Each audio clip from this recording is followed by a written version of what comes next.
ভাই বলেন তো এটা ফোন নাকি ক্যামেরা? না ভাই, এটারে কেউ ক্যামেরা ভেবে ভুল করে না, এটা হচ্ছে ওয়ার্ল্ডের best camera phone Vivo X200 ultra. ভাই এই ফোনটার ক্যামেরা দেখে কিন্তু অ্যাপল, স্যামসাং এর মতো কোম্পানিগুলো কিন্তু থরথর করে কাঁপতেছে। আর এই ক্যামেরা আক্তার ফোনের বিশেষত্বই হচ্ছে এর ক্যামেরা, যার ছবিগুলো দেখেন জাস্ট চোখ পরান সব জুড়ায় যায়। ইভেন আলট্রা ওয়াইড ক্যামেরাতেও কিন্তু মেইন ক্যামেরার বিশাল সেন্সর ইউজ করেছে। এইটা দেখে মোটো ব্লগারদের কিন্তু ঘুম যায় অবস্থা। আর স্ট্রিট ফটোগ্রাফাররা তো মেতে আছে এর মেইন ক্যামেরার 35 মিলিমিটার ফোকাল লেন্থ নিয়ে। পারফেক্ট সব ছবি আসে। আর এটা টেলিফটো নিয়ে আর কি বলবো ভাই, অসাধারণ ক্যামেরা, জুম শটগুলো অস্থির তোলে।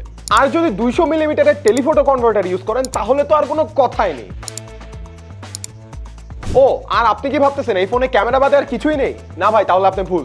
আছে ভাই বিশাল একটা গর্জিয়াস ডিসপ্লে, বড় ব্যাটারি এন্ড পারফরম্যান্সের ব্যাকিং দিচ্ছে the best Snapdragon 8 elite. So আপনি এই ফোনে যত প্রেসারই দেন না কেন ও সামলায় নিবে। এখানে চাইনিজ ভ্যারিয়েন্ট দেখে কিন্তু আবার ভয় পাওয়া যায় না, প্লে স্টোরের কোনো প্যারা খাবেন না। আর প্যারা খাবেন না এই ফোনের ডিটেল ওভারভিউ খুঁজতে, তাই এখনই চলে যান এটিসির ইউটিউব চ্যানেলে। আর ফিউচারে X200 আলট্রা নিয়ে সেরা কন্টেন্ট দেখতে চোখ রাখুন এটিসির পর্দায়।